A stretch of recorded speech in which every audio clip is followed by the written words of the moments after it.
Hey there everyone, welcome to Thai Reading Part 3, and in this video we're going to be shaking things up a bit because we're going to practice writing the 9 consonants and 12 vowels that we've looked at so far.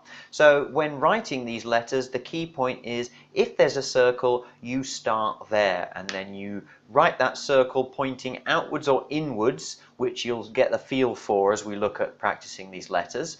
But they will also be looking at the form of the letters, some of the things which make it recognizable even when it's simplified in its handwritten form. I'm going to do a few handwritten examples after we go through the practice examples, and you'll see that the ones that you see in everyday life do not really resemble the ones you see printed in a book that closely. My handwriting is still considered to be somewhat childlike. Even though I've been writing it for a long time, I still obsess too much about putting in the circles in every little part of the letter, where some people just kind of imply that with a subtle sort of bend in the line, which actually comes out much faster, surprisingly enough. So just to give you an idea of that, this is me and my girlfriend, and then my girlfriend quickly writing the same sentence. And you can see the difference in the form of the letters between those three. So let's move into actually writing these letters. Now, please forgive me if there are any problems with the writing tablet. It's not quite the same as writing on paper, but overall you can see here Gorgai, and we start at the bottom left because there is no circle, go up and over and just make a little beak as we go in. So it's kind of a chicken shape. There's almost a little bird beak-like, okay, not a chicken maybe, but still there's a kind of beak-like quality to it. So Gorgai, you just kind of go up and in and then over the top. Up and in and then over the top. Okay. And if I start to worry a bit less about how I'm doing it, you can see there are all sorts of wonderful shapes, and some people even just make it into an inverted U like that. You don't have any kind of beak shape at all. Okay, maybe this one isn't quite up to snuff, but all the rest of those could be Gorgai. So next we move on to Georgian, and this one does have a circle. You can see we have to start where it hits the line, and then we go clockwise around and then down to the bottom right before coming back over the top.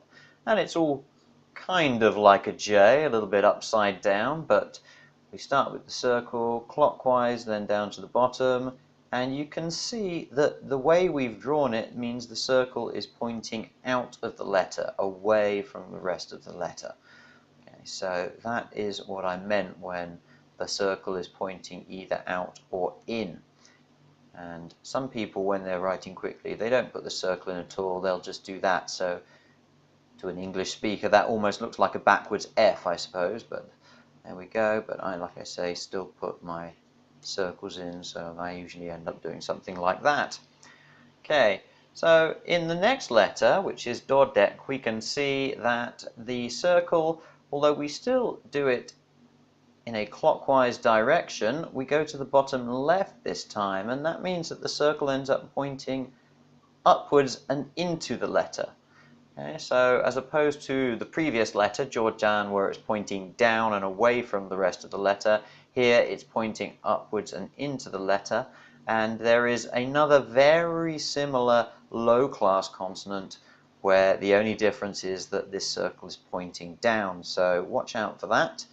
And there you can see some examples. I haven't followed the guide too closely in all of them, and again, some people just do Dordek like that. They don't bother with the circle at all. If I'm rushing, then mine tend to look a bit like that, I guess. So, moving on, we have Dodao, and in this letter you can see that it is basically the same as Dordek, but we just have that little dimple in the top. So, circle, bottom left, up and over, dimple in the top. Okay, circle, bottom left, up and over, dimple in the top. There we go. Okay, and when written quickly, whoops, that's Dordek. When written quickly, that dimple in the top can get somewhat malformed, but it's usually recognizable. I seem to be bending off to the right slightly here, but it's usually recognizable. There's some kind of V-shaped nodule up there, so that distinguishes it from dordek, the previous letter. Okay, so the next letter is nice and easy. It's bo by mai, and we can see we start with a circle pointing out, which we actually do clockwise again, and then just down, across, and up. Nice wide square letter. Don't worry about this sticky outy bit. This is for engraved letters. So it's a very square letter, but you have to make it reasonably broad because another letter looks very similar to it if you draw it too narrow. So they're all fairly broad and square there, so I think those would be alright. And again, some people just will start with almost an open box square, but I tend to still put that circle on there. However, the next letter, I'm sure you can see, is going to have no difficulty about it. We do exactly the same thing. That didn't work.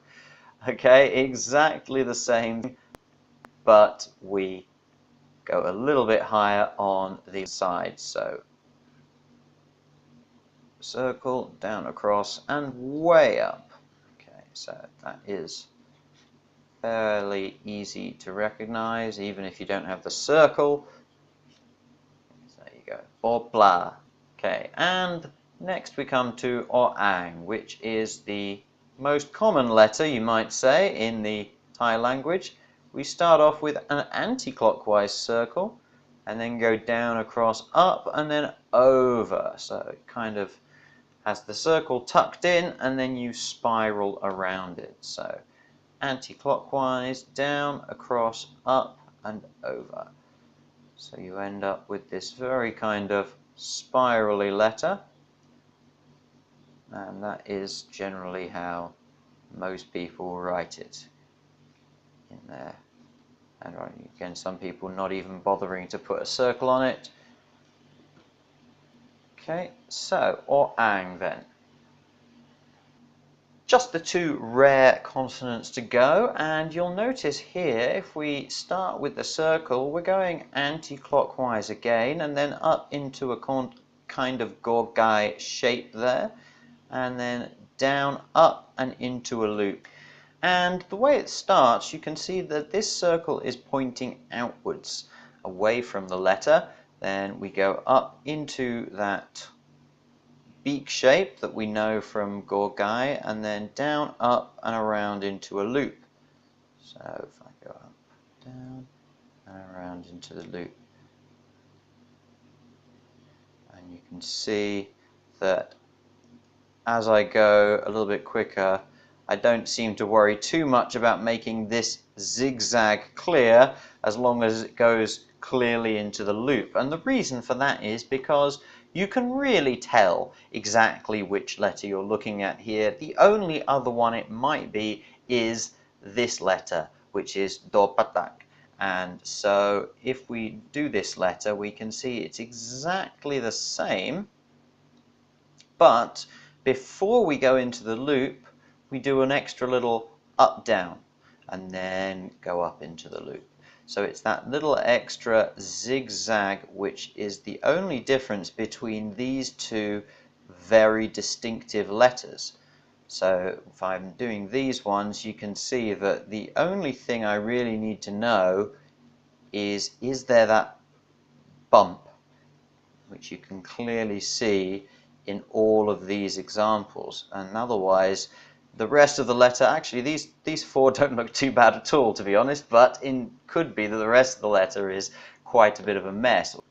Okay, so we're done with the consonants. Let's move on to the vowels. And of course, our first vowel is sala-a. Sala-a. So we're using orang as the consonant to create all these vowels because it sounds more vowel-like to me, but to be honest, Thai people often use gorgai, the first letter of the alphabet. So we put orang in there and there afterwards. So ah, ah. And if I just do a few of these freehand, you can see that still looks readable, I think, to most people. Next we have sala-a, sala-a. So we start off with the circle, the little hockey stick, and then do our or-ang as usual. So this is A. Yep, some people just use a little slash. Well, I think they probably go from bottom to top rather than top to bottom like I think I did. So that's Sala A, and now we move on to Sala E. Sala E. So again, start with the consonant, and then over the top we have this little hat with a feather in it. E. E. E. There we go.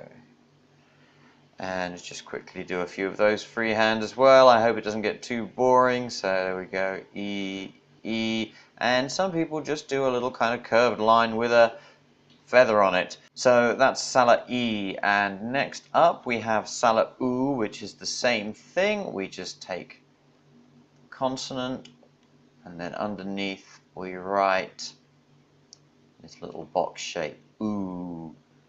Ooh. Ooh.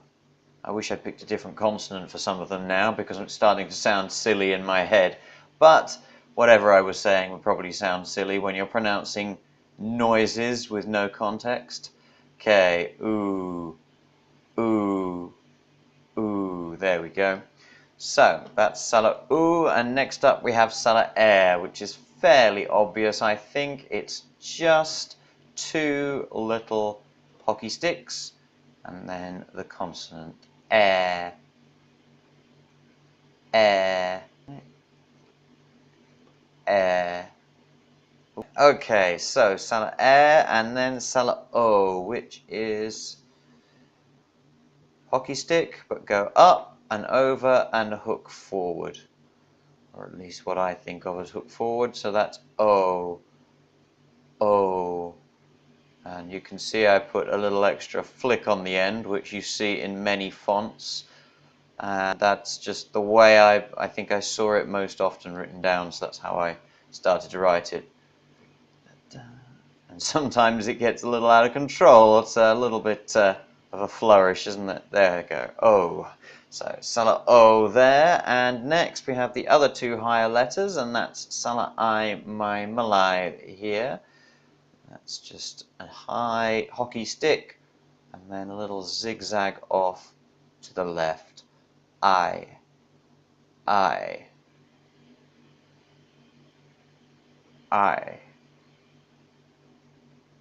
Okay, and just a few extra ones.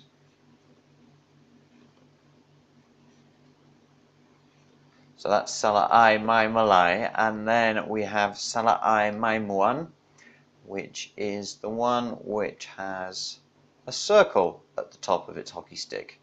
And if you know the Thai word for mango, that's Mat Muang, and this is Sala I, my, Muan. So even though the pronunciation there is not exactly the same and the words are not that similar, I always think of this as being a little mango hanging off the top of Sala I, my, Muan. Sorry, my, Muan. Dear, tones, man. They never become completely instinctive. Okay, so that's Sala I, my, Muan. Next up is Sala Ao. So nothing new here. We just start off with Sala A and then have or ang and then Sala A. And that is in fact how you would spell it. You would say Sala A or ang Sala A. You wouldn't actually say or ang Sala Ao or anything like that. So it is, although it is actually a vowel in its own right, it is spelled using the other vowels. So that's ow, ow, ow.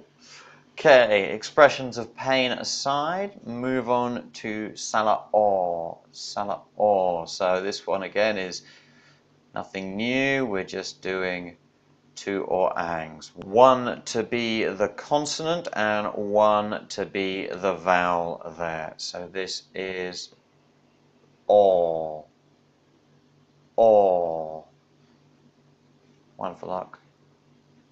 Or. Yeah, that'll get away with it. Okay, next up, Sala. So again, we just add something else that we already know to an earlier form. So here it's sala a, o ang,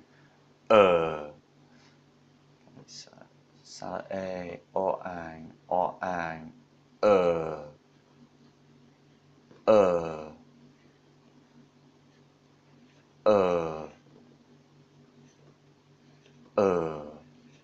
Okay, and then finally we have the unusual vowel, at least for speakers of English like me, sala sala So with the tightening of your larynx, and then this one has a hat with 2 feathers in it, and in this form at least, it's followed by another or-ang, so that's I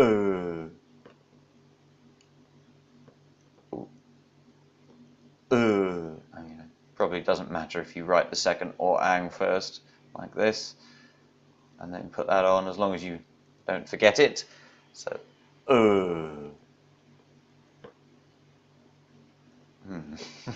squished up a bit there. But as long as you can see that there are 2 sticks on the top rather than just one, it means you're going to know what vowel is intended more often than not. Okay, so that's the 12 vowels, which means we've gone through all of them and how to write them.